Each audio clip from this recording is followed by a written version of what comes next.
Minamahal na kapatid kay Hesukristo, magpasalamat po tayo sa Panginoon.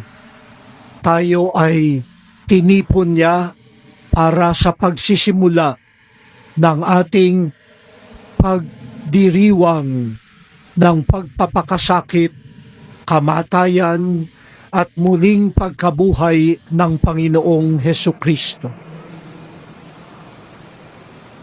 At sa gabing ito ay atin pong ginugunita sa pagtatakip silim ang hapunan na tinatawag nating huling hapunan ng Panginoon, kasama ang kanyang mga malalapit na kaibigan, ang mga disipulo. Ang huling hapunan kung saan natupad ang naganap 1,000 taon na ang nakararaan sa karanasan ng mga unang Israelita na narinig natin sa unang pagbasa. Nung sila'y mga alipin ng Ehipsyo sa pamamagitan ng dugo ng kordero, dugo na ipinahid ng mga Israelita sa hamba ng kanilang pintuan sa hapunan ng Paskwa, sila ay naligtas sa dugo ng kordero. Pero ngayon ay hindi na hapunang Pampaskwa na kailangan ng isang kordero at ng kanyang dugo. Sa halip, sabi nga ni San Pablo sa mga taga-Korinto sa 2 pagbasa, si Jesus na, ang kanyang dugo, ang kanyang katawan. Yan ang kanyang iniaalay para sa atin. Kaya nga tinatawag natin siyang kordero ng Diyos. Hindi niya na kailangan ng isang tupa nagpigilitin ng liig at ang dugo ay kukunin upang maligtas tayo. Hindi siya bibili ng isang tupa upang ialay ang sarili niya, ang bagong Paskwa. Siya ang bagong Paskwa, siya ang bagong tipan sa pamamagitan ng kanyang katawan at dugo. At yun ay magaganap sa krus, subalit sinimulan na sa huling hapunan. Ito ang aking katawan para sa inyo. Ito ang aking dugo para sa inyo. Gawin ninyo ito sa pag-alaala sa akin. Sa ebanghelyong atin pong narinig mula kay San Juan, sa hapunang din yun, may ginawa pa si Jesus. Hinugasan niya ang paa ng kanyang mga alagad. At sa pagkakakwento ni San Juan ng huling hapunan na may kasamang paghuhugas ng mga paa, may bagong mga insights o kahulugan na makikita natin sa huling hapunan. At sa taong ito po, pinagdiriwang natin ang Year of the Youth, taon ng mga kabataan. Kaya maganda po na ating iugnay ang ginawa ni Jesus sa huling hapunan, ang kanyang pag-aalay ng katawan at dugo, ang kanyang paghuhugas ng paa sa katatayuan ng mga kabataan ngayon. Totoo, hindi lamang mensahe para sa mga kabataan. Mensahe para sa ating lahat. Para sa hindi na bata katulad ko. Naging kabataan din tayo. Kaya makinig pa rin tayo. At para sa mga musmus pang mga bata, magiging kabataan kayo. At si Jesus, sa huling hapunan, si Jesus na ipapako sa krus ay isang kabataan. Jesus was young when he fulfilled his mission. And in his resurrection, Jesus is forever young. So his message will never become old. For the youth of every time, every generation, Jesus has something to teach you. Jesus was young when he fulfilled his mission.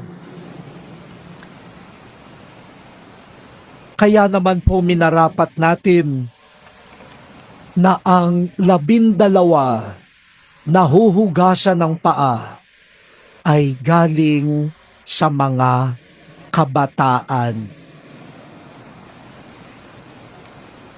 Iba't ibang karanasan, iba't ibang kasaysayan, iba't ibang larangan ng buhay.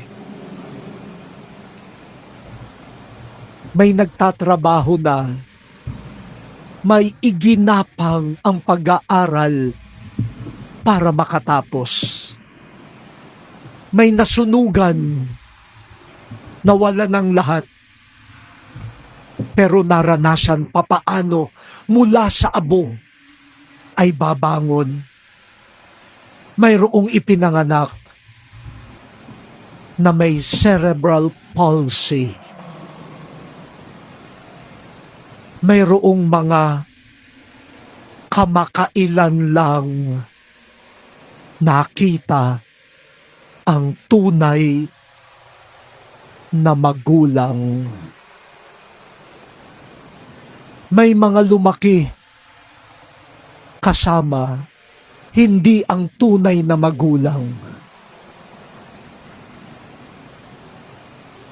Mayroong taga Bangladesh na dati hindi siniseryoso ang kanyang kagustuhang maging relihiyosa, pero ngayon ay madre na. At mayroong isang taga-India na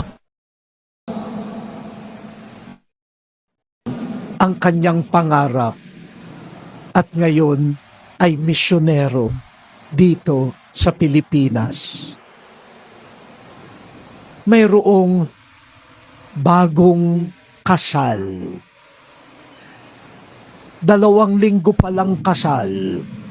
Batang-bata sa buhay may asawa. At nakita agad nila, kailangan pasyensya. 2 linggo pa lang. At mayroong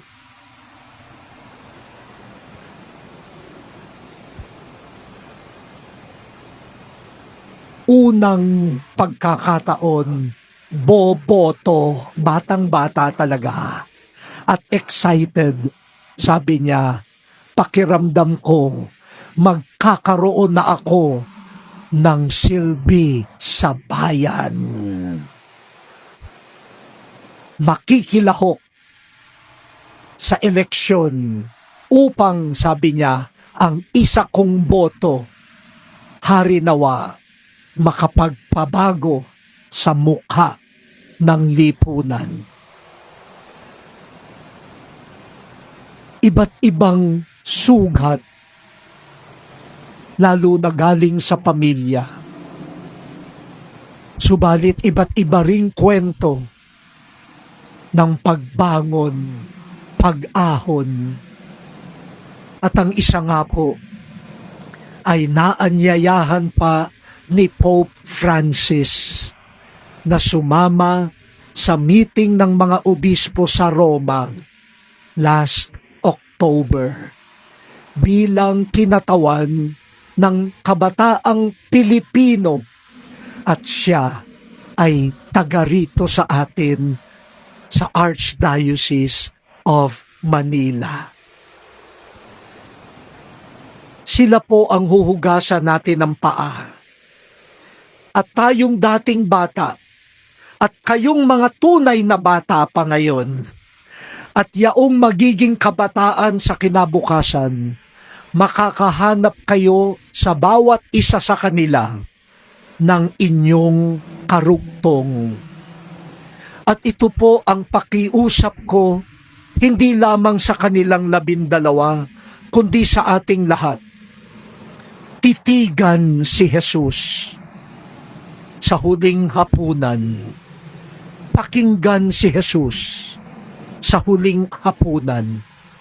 Pakinggan siyang nagsabi, ito ang aking katawan para sa iyo. Pakinggan siya na nagsabi,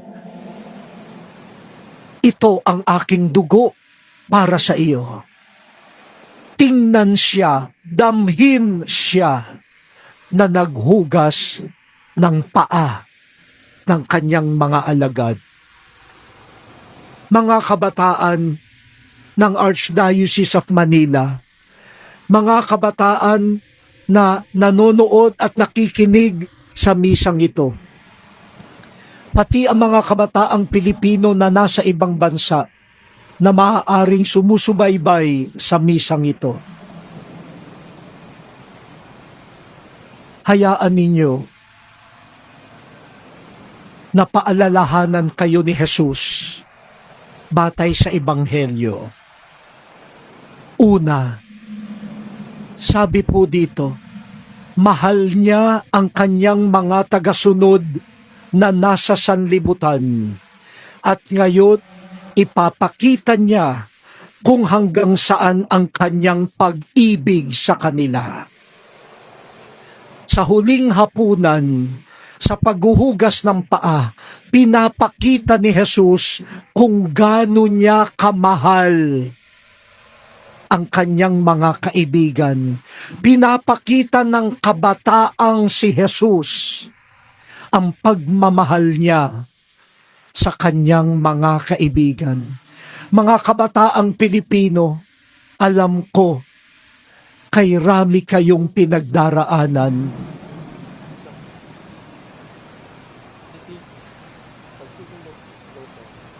Ang malungkot na pagkasira ng pamilya. Siguro yung iba sa inyo nagtatanong, mahal ba ako ng aking ama? Mahal ba ako ng aking ina? May tunay kayang pag-ibig? Ang pagmamahal ba'y salita lamang at hanggang pangako lamang? Mahal ba ako ng aking mga teachers? Talaga bang nagmamalasakit sila? Mahal ba ako ng aming government officials? Mahal ba ako ng kapulisan? Mahal ba ako ng mga barangay? Mahal ba ako ng aming pari? May nagmamahal ba sa amin?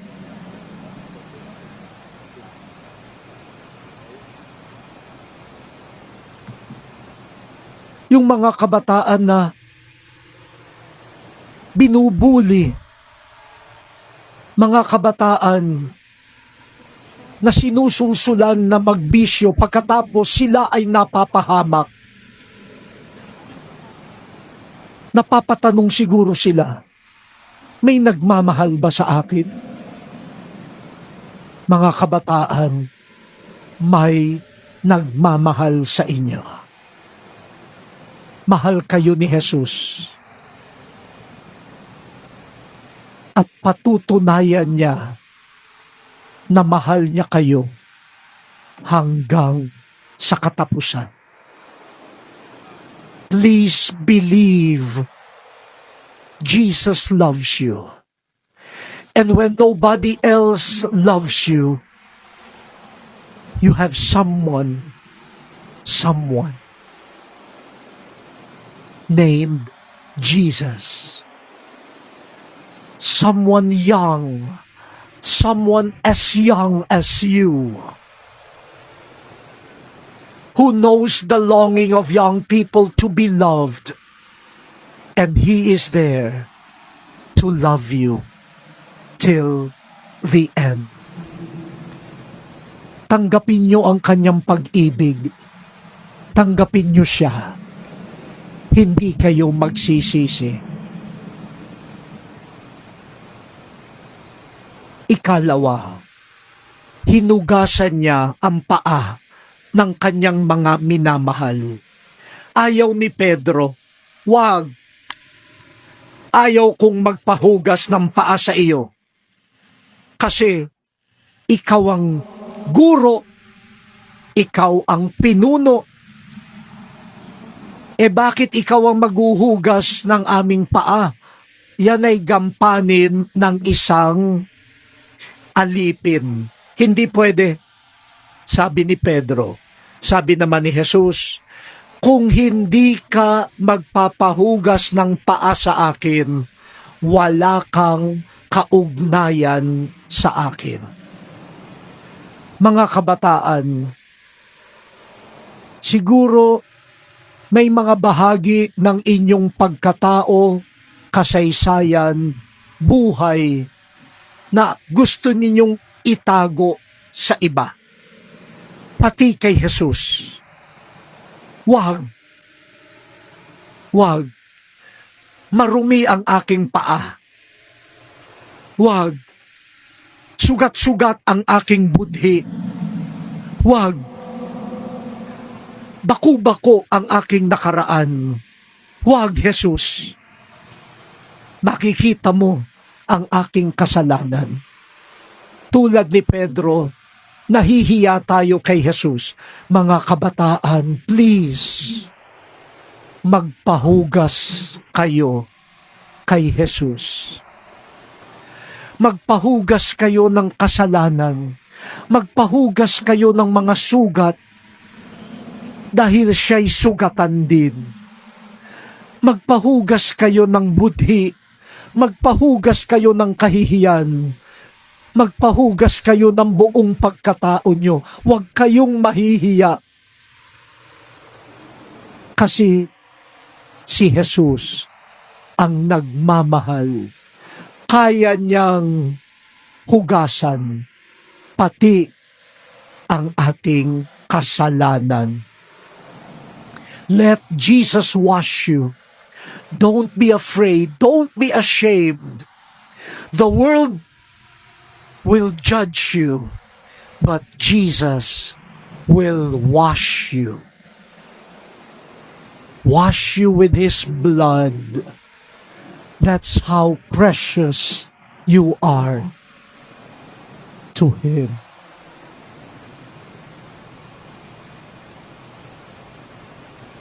At panghuli, sabi ng batang Jesus sa mga kabataan niyang disipulo, naunawaan ba ninyo ang aking ginawa? Kung ako na guro at Panginoon ay naghugas ng inyong paa, maghugasan kayo ng paa. Mga kabataan, mahal kayo ni Jesus. Huhugasan kayo ni Jesus. At bilang minahal ni Jesus, Ipakita nyo sa iba ang pagmamahal na inyong tinanggap.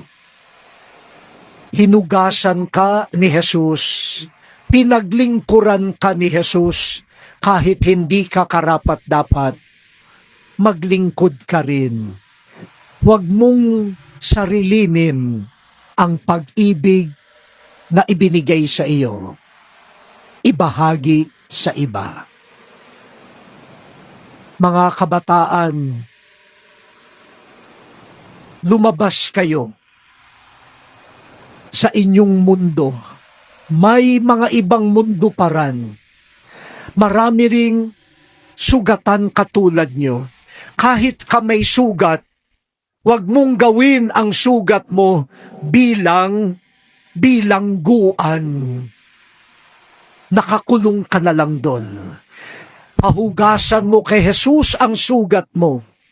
At pag nahugasan, lumabas ka. Hugasan mo rin ang sugat ng iba. Be compassionate, not self-focused.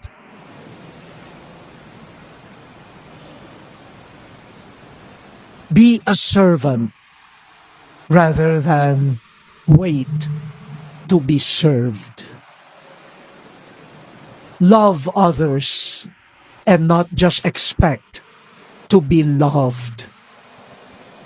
Sabi nga ni Saint Francis of Assisi, di ba, sa kanyang panalangin, ang hinihingi niyang biyaya na siya ang umunawa sa halip na hanaping siya ang uunawain. Ganon. Inunawa tayo ni Jesus, umunawa rin tayo sa iba. Minahal tayo ni Jesus, magmahal tayo sa iba. Please, young people, believe with certainty. No matter what your experience in the family has been, even if one of your parents was absent, even when the stresses of life have made you doubt whether you are loved, believe Jesus loves you with an everlasting love. And Jesus can wash not only your feet, but your wounds and your history. And Jesus wants you to be His friend, to join Him in washing the feet of so many other young people and not so young. Para po sa mga magulang na nandito,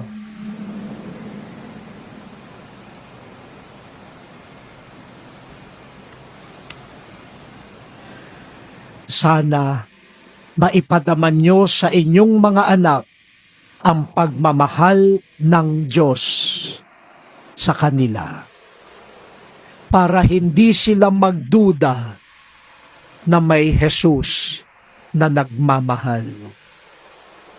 Para po sa mga teachers, para sa mga may responsibilidad sa lipunan, ang mga kabataan ay dapat gabayan, hindi dapat pagsamantalahan. Ang kabataan minamahal.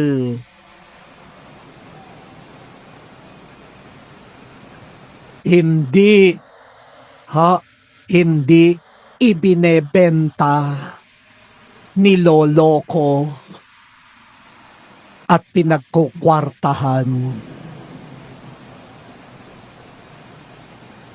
Like Jesus, let us love the youth until the end. Bago po natin ganapin ang paghuhugas ng mga paa, tumahimik po muna tayo sandali. At kung may kakilala kayong kabataan na sugat-sugatan, at nangangailangan ng pag-ibig, alalahanin niyo po siya at ipagdasal sa Panginoon.